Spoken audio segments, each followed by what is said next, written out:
हरे कृष्णा प्यारे भक्तों, आज सुनेंगे बैसाख मास की आज की कथा। आज की कथा शुरू करने से पहले आज गुरुवार दिन होने के कारण से पहले सुनेंगे गुरुवार व्रत कथा। प्रेम से बोलिए जय श्री हरि। प्राचीन समय की बात है। एक नगर में एक बड़ा व्यापारी रहता था। वह जहाजों में माल लदवाकर दूसरे देशों में भेजा करता था। वह जिस प्रकार अधिक धन कमाता था, उसी प्रकार जी खोलकर दान भी करता था। परंतु उसकी पत्नी अत्यंत कंजूस थी। वह किसी को एक दमड़ी भी दान नहीं देती थी। एक बार सेठ जब दूसरे देश व्यापार करने गया तो पीछे से बृहस्पति भगवान साधु का वेश धारण करके व्यापारी की पत्नी के समक्ष उपस्थित हुए और भिक्षा मांगने लगे। तब व्यापारी की पत्नी ने साधु महाराज से कहा, हे साधु महाराज, मैं इस दान और पुण्य से तंग आ गई हूँ। आप कोई ऐसा उपाय बताए जिससे मेरा सारा धन नष्ट हो जाए और मैं आराम से रह सकूं। मैं यह धन लूटता हुआ नहीं देख सकती। बृहस्पति भगवान ने कहा, हे देवी, तुम बड़ी विचित्र हो। संतान और धन से कोई दुखी होता है भला? अगर अधिक धन है तो इसे शुभ कार्यों में लगाओ, कुंवारी कन्याओं का विवाह करवाओ, विद्यालय और बाग बगीचों का निर्माण कराओ। ऐसे पुण्य कार्य करने से तुम्हारा लोक परलोक सार्थक हो सकता है। परंतु साधु की इन बातों से व्यापारी की पत्नी को खुशी नहीं हुई। उसने कहा, मुझे ऐसी धन की आवश्यकता नहीं है जिसे मैं दान में दूं। तब बृहस्पति देव बोले, यदि तुम्हारी ऐसी इच्छा है तो तुम एक उपाय करना। 7 बृहस्पतिवार घर को गोबर से लिपना और अपने केसों को पीली मिट्टी से धोना। केसों को धोते समय स्नान भी करना।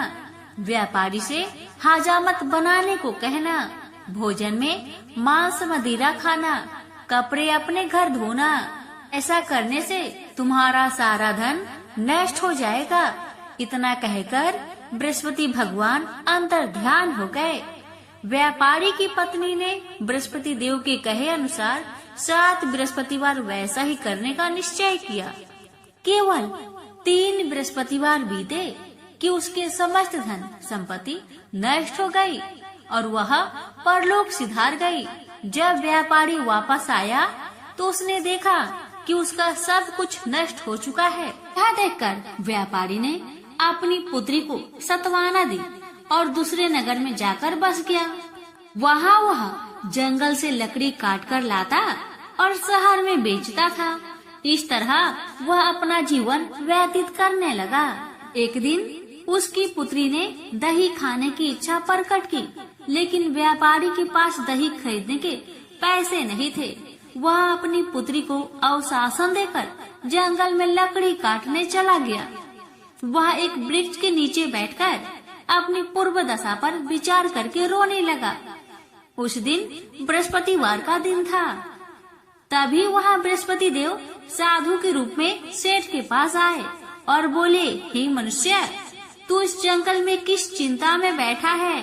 तब व्यापारी बोला, हे महाराज, आप सब कुछ जानते हैं। इतना कहकर व्यापारी अपनी कहानी सुनाकर रो पड़ा। बृहस्पति भगवान बोले, देखो बेटा, तुम्हारी पत्नी ने बृहस्पति देव का अपमान किया था, इसी कारण तुम्हारा यह हाल हुआ है। लेकिन अब तुम किसी प्रकार की चिंता मत करो। तुम गुरुवार के दिन बृहस्पति देव का पाठ करो। 2 पैसे के चने और गुड़ को लेकर जल के लोटे में शक्कर डालकर वह अमृत और प्रसाद अपने परिवार के सदस्यों और कथा सुनने वालों को बांट दो। स्वयं भी प्रसाद और चरणामृत लो। भगवान तुम्हारा अवश्य कल्याण करेंगे। साधु की बात सुनकर व्यापारी बोला, महाराज, मुझे तो इतना भी नहीं बचता कि मैं अपनी पुत्री को दही लाकर दे सकूं। इस पर साधु महाराज जी बोले, तुम लकड़ियां शहर में बेचने जाना। तुम्हें लकड़ियों के दाम पहले से चौगुने मिलेंगे, जिससे तुम्हारे सारे कार्य सिद्ध हो जाएंगे। उसने लकड़ियां काटी और शहर में लकड़ियां बेचने चल पड़ा। उसकी लकड़ियां अच्छे दाम में बिक गई, जिससे उसने अपनी पुत्री के लिए दही लिया और साथ ही साथ गुरुवार की कथा हेतु चना गुड़ लेकर कथा की और प्रसाद बांटकर स्वयं भी खाया। उसी दिन से उसकी सभी कठिनाइयां दूर होने लगी, परंतु अगले बृहस्पतिवार को वह कथा करना भूल गया। अगले दिन वहाँ के राजा ने एक बड़े यज्ञ का आयोजन कर पूरे नगर के लोगों के लिए भोजन का आयोजन किया। राजा की आज्ञा अनुसार पूरा नगर राजा के महल में भोज करने गया, लेकिन व्यापारी व उसकी पुत्री तनिक विलंब से पहुँचे। अतः उन दोनों को राजा ने महल में ले जाकर भोजन कराया। जब वे दोनों लौटकर आए, तब रानी ने देखा कि उनका खूंटी पर टंगा हार गायब है। रानी को व्यापारी और उसकी पुत्री पर संदेह हुआ कि उसका हार उन दोनों ने ही चुराया है। रानी ने सारा कहानी राजा को सुनाया। फिर राजा की आज्ञा से उन दोनों को कारावास की कोठरी में कैद कर दिया गया। कैद में पड़कर दोनों अत्यंत दुखी हुए। वहाँ उन्होंने बृहस्पति देवता को याद किया। बृहस्पति देव ने प्रकट होकर व्यापारी को उसकी भूल का आभास कराया और उन्हें सलाह दी कि गुरुवार के दिन कैद खाने के दरवाजे पर तुम्हें 2 पैसे मिलेंगे। उनसे तुम चने और मुनक्का मंगवाकर विधि पूर्वक बृहस्पति देवता का पूजन करो, तुम्हारे सब दुख दूर हो जाएंगे। बृहस्पतिवार को कैद खाने के द्वार पर उन्हें 2 पैसे मिले। बाहर सड़क पर एक स्त्री जा रही थी। व्यापारी ने उसे बुलाकर गुड़ और चने लाने को कहा। इस पर वह स्त्री बोली, मैं अपनी बहू के लिए गहने ले जा रही हूँ, मेरे पास समय नहीं है। इतना कहकर वह आगे चली गई। थोड़ी देर बाद वहाँ से एक और स्त्री निकली। व्यापारी ने उसे बुलाकर कहा कि हे बहन, मुझे बृहस्पतिवार की कथा करनी है, तुम मुझे 2 पैसे का गुड़ और चना लाकर दो। बृहस्पति देव का नाम सुनकर वह स्त्री बोली, भाई मैं तुम्हें अभी गुड़ और चना लाकर देती हूँ। मेरा इकलौता पुत्र मर गया है, मैं उसके लिए कफन लेने जा रही थी, लेकिन मैं पहले तुम्हारा काम करूँगी और उसके बाद मैं अपने पुत्र के लिए कफन लाऊंगी। वह स्त्री बाजार से व्यापारी के लिए गुड़ चना ले आई और स्वयं भी बृहस्पति देव की कथा सुनी। कथा समाप्त होने पर वह स्त्री कफन लेकर अपने घर गई। घर पर लोग उसके पुत्र की लाश को राम नाम सत्य है कहते हुए शमशान ले जाने की तैयारी कर रहे थे। स्त्री बोली, मुझे अपने लड़के का मुख देख लेने दो। अपने पुत्र का मुख देखकर उस स्त्री ने उसके मुंह में प्रसाद और चंद्रामृत डाला। प्रसाद और चंद्रामृत के प्रभाव से वह पुनः जीवित हो गया। पहली स्त्री जिसने बृहस्पति देव का निरादर किया था, वह जब अपने पुत्र की विवाह हेतु पुत्र वधू के लिए गहने लेकर लौटी और जैसे ही उसका पुत्र घोड़ी पर बैठकर निकला, वैसे ही घोड़ी ने ऐसी उछाल मारी कि वह घोड़ी से गिरकर मर गया। जहाँ देख स्त्री रो रो कर बृहस्पति देव से क्षमा याचना करने लगी। उस स्त्री की याचना से बृहस्पति देव साधु के वेश में वहाँ पहुंचकर कहने लगे, देवी तुम्हें अधिक विलाप करने की आवश्यकता नहीं है। यह बृहस्पति देव का अनादर करने का कारण हुआ है। तुम वापस जाकर मेरे भक्त से क्षमा मांगकर कथा सुनो, तब ही तुम्हारी मनोकामना पूर्ण होगी। जेल में जाकर उस स्त्री ने व्यापारी से माफी मांगी और कथा सुनी। कथा के उपरांत वह प्रसाद और चंद्रामृत लेकर अपने घर वापस आई। घर आकर उसने चंद्रामृत अपने मृत पुत्र के मुख में डाला। चंद्रामृत के प्रभाव से उसका पुत्र भी जीवित हो उठा। उसी रात बृहस्पति देव राजा के सपने में आए और बोले, हे राजन, तूने जिस व्यापारी और उसके पुत्री को जेल में कैद कर रखा है, वह बिल्कुल निर्दोष है। तुम्हारी रानी का हार वहीं खूंटी पर टंगा है। दिन निकला तो राजा रानी ने हार पर खूंटी लटका हुआ देखा। राजा ने उस व्यापारी और उसकी पुत्री को रिहा कर दिया और उन्हें आधा राज्य देकर उसकी पुत्री का विवाह उच्च कुल में करवाकर दहेज में हीरे जवाहरात दिए। अब आइए रसपान करते हैं आज की पावन कथा। प्यारे भक्तों, नारद जी कहते हैं, अब मैं भक्ति, ज्ञान और वैराग्य को स्थापित करने के लिए प्रयत्न पूर्वक श्री सुखदेव जी के कहे हुए भागवत शास्त्र की कथा द्वारा उज्जवल ज्ञान यज्ञ करूँगा। यह यज्ञ मुझे कहाँ करना चाहिए? आप इसके लिए कोई स्थान बता दीजिए। आप लोग वेद के परगामी हैं, इसलिए मुझे इस सुख शास्त्र की महिमा सुनाइए। ये भी बताइए कि श्रीमद् भागवत की कथा कितने दिनों में सुनानी चाहिए और उसके सुनने की विधि क्या है?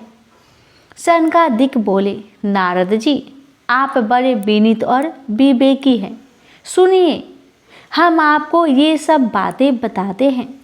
हरिद्वार के पास आनंद नाम का एक घाट है। वहाँ अनेकों ऋषि रहते हैं तथा देवता और सिद्ध लोग भी उसका सेवन करते रहते हैं। भांति भांति के वृक्ष और लताओं के कारण वह बड़ा सघन है और वहाँ बड़ी कोमल नवीन बालू बिछी हुई है। वह घाट बड़ा ही सुरमई और एकांत प्रदेश में है। वहाँ हर समय सुनहले कमलों की सुगंध आया करती है। उसके आसपास रहने वाले सिंह, हाथी आदि परस्पर विरोधी जीवों के चित्त में भी बैर भाव नहीं है। वहाँ आप बिना किसी विशेष प्रयत्न के ही ज्ञान यज्ञ आरंभ कर दीजिए। उस स्थान पर कथा में अपूर्व रस का उदय होगा। भक्ति भी अपनी आँखों के ही सामने निर्मल और जराजीर्ण अवस्था में पड़े हुए ज्ञान और वैराग्य को साथ लेकर वहाँ आ जाएगी। क्योंकि जहाँ भी श्रीमद् भागवत की कथा होती है वहाँ ये भक्ति आदि अपने आप पहुँच जाते हैं। वहाँ कानों में कथा के शब्द पढ़ने से ये तीन तरुण हो जाएंगे। सूत जी कहते हैं, इस प्रकार कहकर नारद जी के साथ सनकादि भी श्रीमद् भागवत कथामृत का पान करने के लिए वहाँ से तुरंत गंगा तट पर चले आए।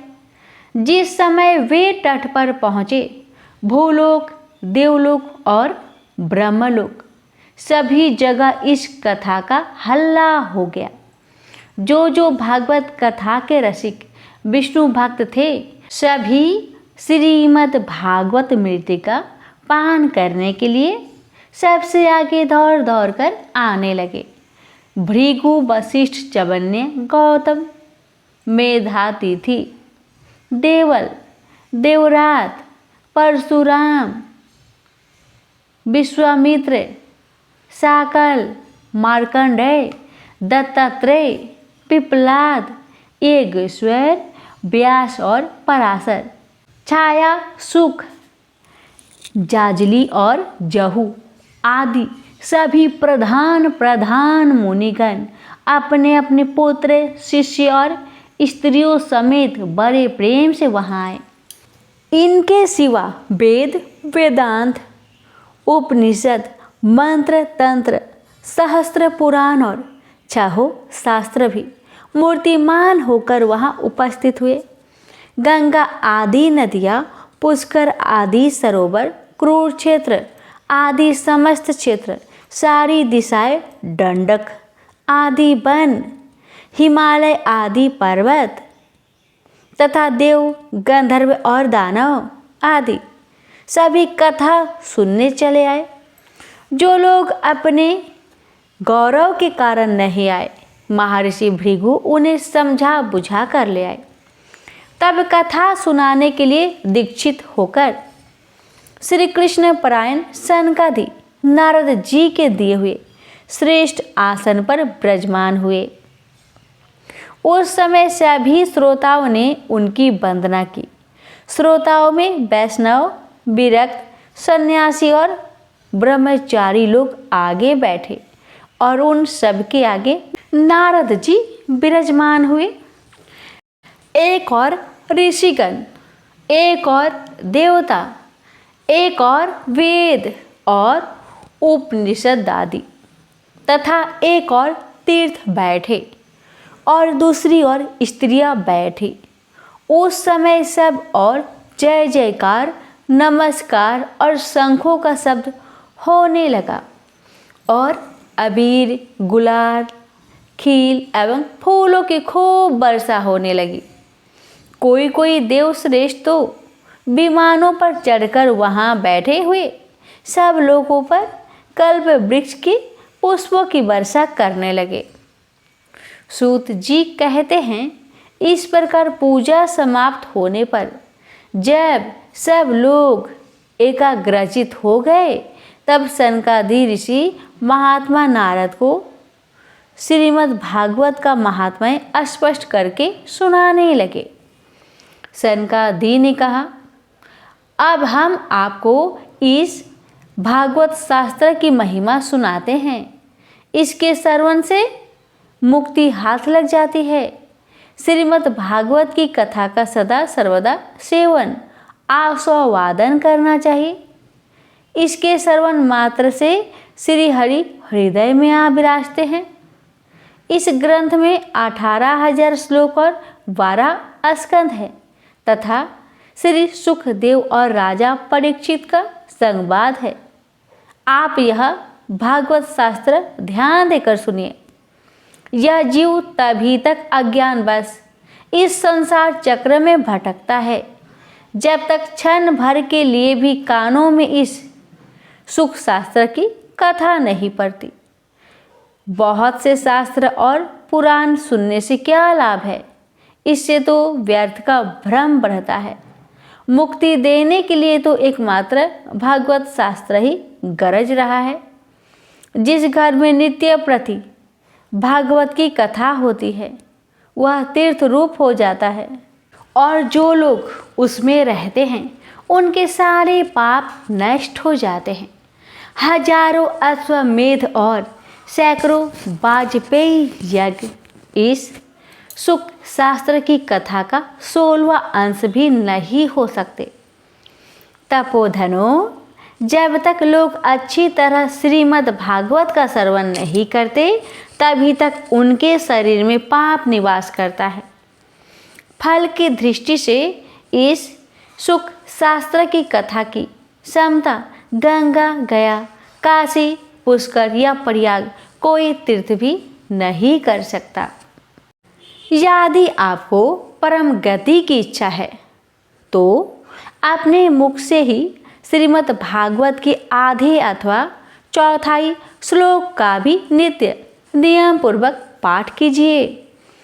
ओमकार, गायत्री, पुरुष सूक्त, तीनों वेद, श्रीमद् भागवत, ओम नमो भगवते वासुदेवाय, यह 12 मंत्र 12 मूर्तियों वाले सूर्य भगवान, प्रयाग, संग, वत्सल रूप, काल, ब्राह्मण, अग्निहोत्र, गौ, द्वादशी तिथि, तुलसी, बसंत ऋतु और भगवान पुरुषोत्तम, इन सब में बुद्धिमान लोग वस्तुतः कोई अंतर नहीं मानते।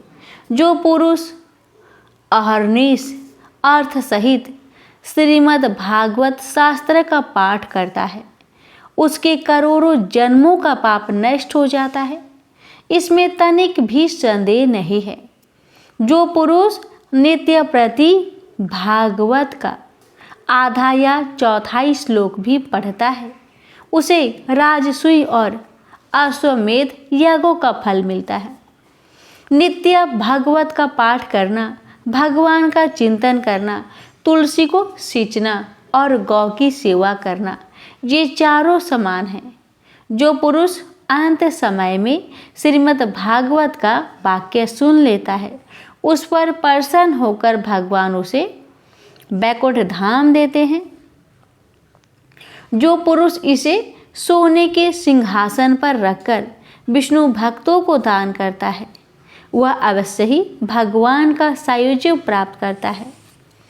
जिस दुष्ट ने अपनी सारी आयुधों में चित्त को एकाग्र करके श्रीमद् भागवतामृत का थोड़ा सा भी रसवादन नहीं किया, उसने तो अपना सारा जन्म चांडाल और गधे के समान व्यर्थ ही गवा दिया। वह तो अपनी माता को प्रसव पीड़ा पहुंचाने के लिए ही उत्पन्न हुआ। जिसने इस सुख शास्त्र के थोड़े से भी वचन नहीं सुने, वह पाप आत्मा तो जीता हुआ ही मुर्दे के समान है। पृथ्वी के भार स्वरूप उस पशु तुल्य मनुष्य को धिक्कार है। यूं स्वर्गलोक में देवताओं में प्रधान इंद्र आदि कहा करते हैं, संसार में श्री भागवत की कथा का मिलना अवश्य ही कठिन है। जब करोड़ों जन्मों का पुण्य होता है तभी इसकी प्राप्ति होती है। नारद जी, आप बड़े ही बुद्धिमान और योग निधि है। आप प्रयत्न पूर्वक कथा का श्रवण कीजिए। इसे सुनने के लिए दिनों का कोई नियम नहीं है, इसे तो सर्वदा ही सुनना अच्छा है। इसे सत्य भाषण और ब्रह्मचर्य पालन पूर्वक सर्वदा ही सुनना श्रेष्ठ माना गया है। किंतु कलयुग में ऐसा होना कठिन है, इसलिए इसकी सुखदेव जी ने जो विशेष विधि बताई है वह जान लेनी चाहिए। कलयुग में बहुत दिनों तक चित्त की वृत्तियों को बस में रखना, नियमों में बांधे रहना और किसी पुण्य कार्य के लिए दीक्षित रहना कठिन है। इसलिए सप्ताह श्रवण की विधि है। श्रद्धा पूर्वक कभी भी श्रवण करने से अथवा माघ मास में श्रवण करने से जो फल होता है वही फल श्री सुखदेव जी ने सप्ताह श्रवण में निर्धारित किया है। मन के असंयम, रोग की बहुलता और आयु की अल्पता के कारण तथा कलयुग में अनेकों दोषों की संभावना से ही सप्ताह श्रवण का विधान किया गया है। जो फल तप, योग और समाधि से भी प्राप्त नहीं हो सकता, वह स्वर्ग रूप में सप्ताह श्रवण से सहज में ही मिल जाता है। सप्ताह श्रवण यज्ञ से बढ़कर है, व्रत से बढ़कर है, तप से कहीं बढ़कर है, तीर्थ सेवन से तो सदा ही बड़ा है, योग से बढ़कर है, यहाँ तक कि ध्यान और ज्ञान से भी बढ़कर है। अजी, इसकी विशेषता का कहाँ तक वर्णन करें, ये तो सभी से बढ़ चढ़कर है। शौनक जी ने पूछा, सूत जी, ये तो विशेष बड़े आश्चर्य की बात कही है। अवश्य ही यह भागवत पुराण योग वेता ब्रह्मा जी के भी आदि कारण श्री नारायण का निरूपण करता है, परंतु यह मोक्ष की प्राप्ति में ज्ञान आदि सभी साधनों का तिरस्कार करके इस युग में उनसे भी कैसे बढ़ गया है। सूत जी ने कहा, शौनक जी, जब भगवान श्री कृष्ण इस धराधाम को छोड़कर अपने नित्य धाम को जाने लगे, तब उनके मुखा रविंद्र से एकादश स्कंद का ज्ञान उपदेश सुनकर भी उद्धव जी ने पूछा।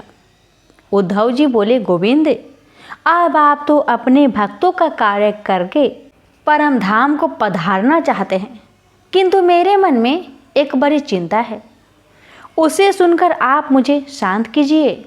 अब घोर कलिकाल आया ही समझिए, इसलिए संसार में फिर अनेकों दुष्ट प्रकट हो जाएंगे। उनके संसर्ग से जब अनेकों सत्पुरुष भी उग्र प्रकृति के हो जाएंगे, तब उनके भार से दबकर यह गोरूपिणी पृथ्वी किसके शरण में जाएगी। कमल नयन, मुझे तो आपको छोड़कर इसकी रक्षा करने वाला कोई दूसरा नहीं दिखाई देता, इसलिए भक्त वत्सल, आप साधुओं पर कृपा करके यहाँ से मत जाइए। भगवान, आपने निराकार और चिन्ह मात्र होकर भी भक्तों के लिए ही तो यह सगुण रूप धारण किया है। फिर भला आपका वियोग होने पर वे भक्तजन पृथ्वी पर कैसे रह सकेंगे। निर्गुणोपासना में तो बड़ा कष्ट है, इसलिए कुछ और विचार कीजिए। प्रभास क्षेत्र में उद्धव जी के यह वचन सुनकर भगवान सोचने लगे कि भक्तों के अवलंब के लिए मुझे क्या व्यवस्था करनी चाहिए। शौनक जी, तब भगवान ने अपनी सारी शक्ति भागवत में रख दी। वे अंतर्ध्यान होकर इस भागवत समुद्र में प्रवेश कर गए। इसलिए यह भगवान की साक्षात शब्दमयी मूर्ति है। इसके सेवन, श्रवण, पाठ अथवा दर्शन से ही मनुष्य के सारे पाप नष्ट हो जाते हैं। इसी से इसका सप्ताह श्रवण सबसे बढ़कर माना गया है। और कलयुग में तो अन्य सब साधनों को छोड़कर यही प्रधान धर्म बताया गया है। कली काल में यही ऐसा धर्म है जो दुख, दरिद्रता, दुर्भाग्य और पापों की सफाई कर देता है तथा काम, क्रोध आदि शत्रुओं पर विजय दिलाता है। अन्यथा भगवान की इस माया से पीछा छुड़ाना देवताओं के लिए भी कठिन है। मनुष्य तो इसे छोड़ ही कैसे सकते हैं। अतः इससे छूटने के लिए भी सप्ताह श्रवण का विधान किया गया है। सूत जी कहते हैं, शौनक जी, जिस समय सनकादि मुनीश्वर इस प्रकार सप्ताह श्रवण की महिमा का बखान कर रहे थे, उस सभा में एक बड़ा आश्चर्य हुआ। उसे मैं तुम्हें बतलाता हूँ, सुनो। वहाँ तरुणावस्था को प्राप्त हुए अपने दोनों पुत्रों को साथ लिए विशुद्ध प्रेम रूपा भक्ति बार बार श्री कृष्ण गोविंद हरे मुरारी, हे नाथ नारायण वासुदेव आदि भगवानों नामों उच्चारण करती हुई अकस्मात प्रकट हो गई। सभी सदस्यों ने देखा कि परम सुंदरी भक्ति रानी भगवत के अर्थों का आभूषण पहने वहां पधारी। मुनियों की उस सभा में सभी यह तर्क वितर्क करने लगे कि ये कहाँ से कैसे आई, कैसे प्रविष्ट हुई। तब सनकादि ने कहा, ये भक्ति देवी अभी कथा के अर्थ से निकली है। उनके ये वचन सुनकर भक्ति ने अपने पुत्र समेत अत्यंत विनम्र होकर सनत कुमार जी से कहा। भक्ति बोली, मैं कलयुग में नष्ट प्राय हो गई थी। आपने कथा मृत से सींचकर मुझे फिर पुष्ट कर दिया। अब आप यह बताइए कि मैं कहाँ रहूं। यह सुनकर सनकादि ने उससे कहा, तुम भक्तों को भगवान का स्वरूप प्रदान करने वाली, अनन्य प्रेम का संपादन करने वाली और संसार रोगों को निर्मूल करने वाली हो। अतः तुम धैर्य धारण करके नित्य निरंतर विष्णु भक्तों के हृदय में ही निवास करो। ये कलयुग के दोष भले ही सारे संसार पर अपना प्रभाव डाले, किंतु वहाँ तुम पर इनकी दृष्टि भी नहीं पड़ सकेगी। इस प्रकार उनकी आज्ञा पाते ही भक्ति तुरंत भागवत भक्तों के हृदय में जा विराजी। जिनके हृदय में एकमात्र श्री हरि की भक्ति निवास करती है, वे त्रिलोकी में अत्यंत निर्धन होने पर भी परम धन्य हैं, क्योंकि इस भक्ति की डोरी से बंधकर तो साक्षात भगवान भी अपना परम धाम छोड़कर उनके हृदय में आकर बस जाते हैं। भूलोक में यह भागवत साक्षात परम ब्रह्मा का विग्रह है। हम इसकी महिमा कहाँ तक वर्णन करें।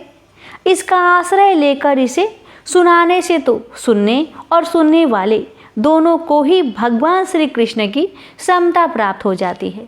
अतः इसे छोड़कर अन्य धर्मों से क्या प्रयोजन है। प्रेम से बोलिए हरे कृष्णा। भक्तों, अब आज की कथा को यहीं विश्राम देते हैं। भगवान श्री हरि की कृपा आप सभी पर बनी रहे। हरि नाम संकीर्तन करते रहिए और अगले अध्याय में पुनः मिलेंगे। जय श्री राधे, जय श्री कृष्ण। ओम नमो भगवते वासुदेवाय।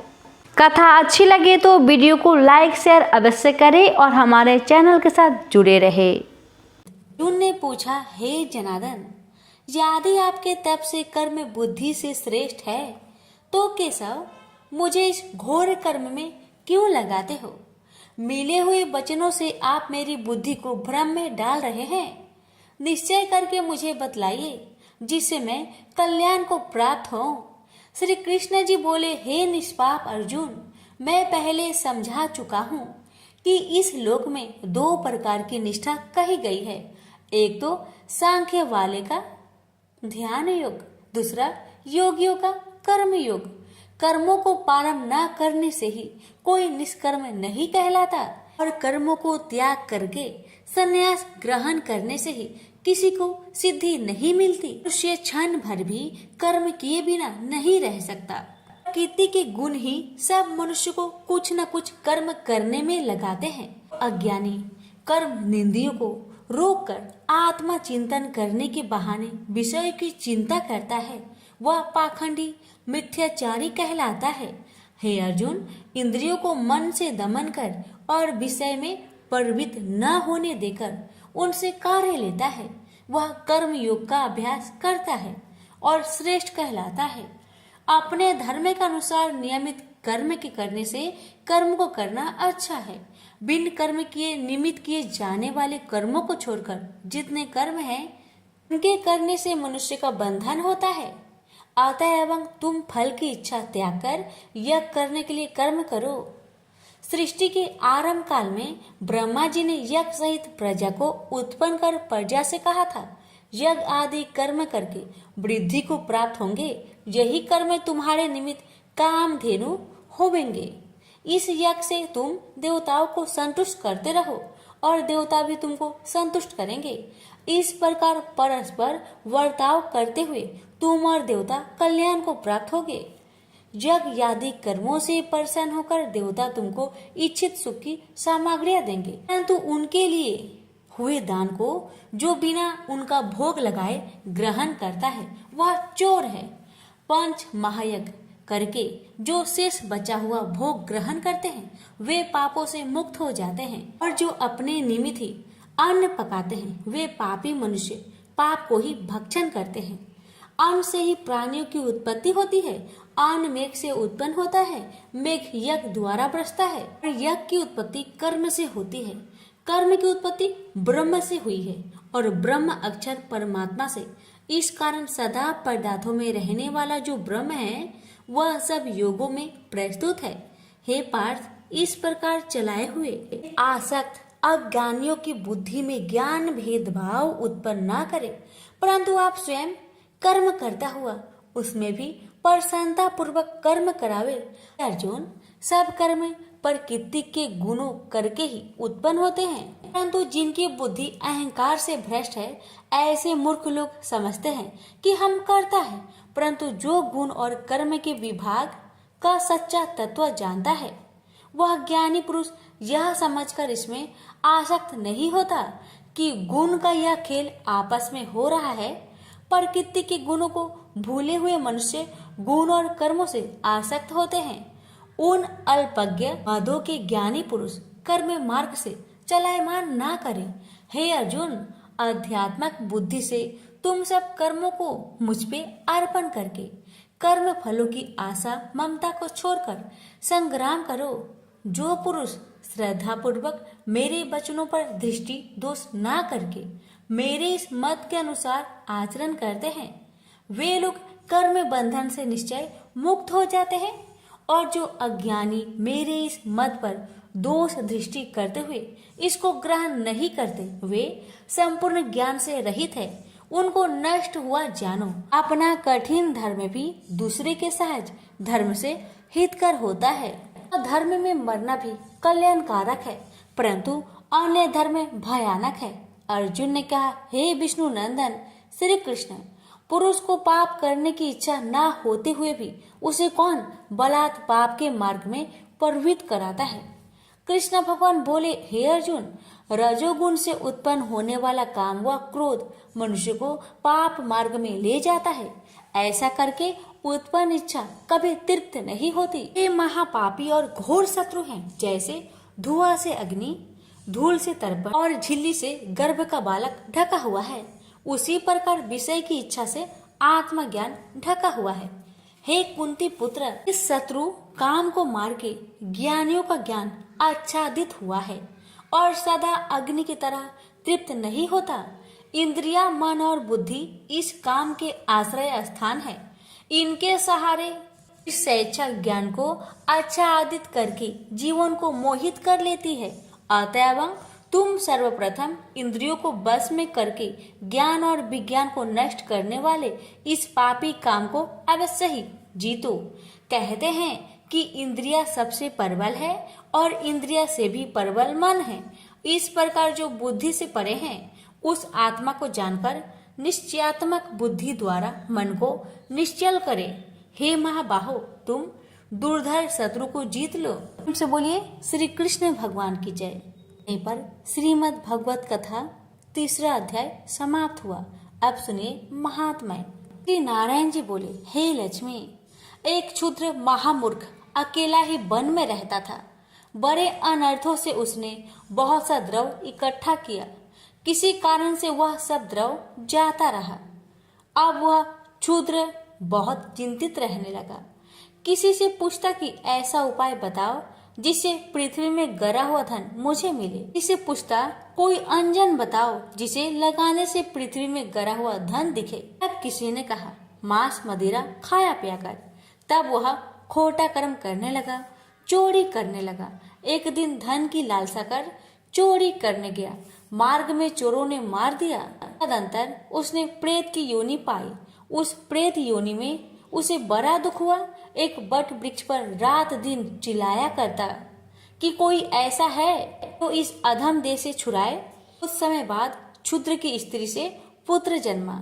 जब उसका पुत्र बड़ा हुआ तो एक दिन अपनी माता से उसने पूछा, मेरा पिता क्या व्यापार करता था और उसका देहांत किस प्रकार हुआ।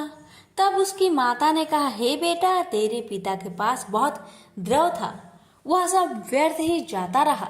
वह धन के चले जाने से बहुत चिंतित रहने लगे।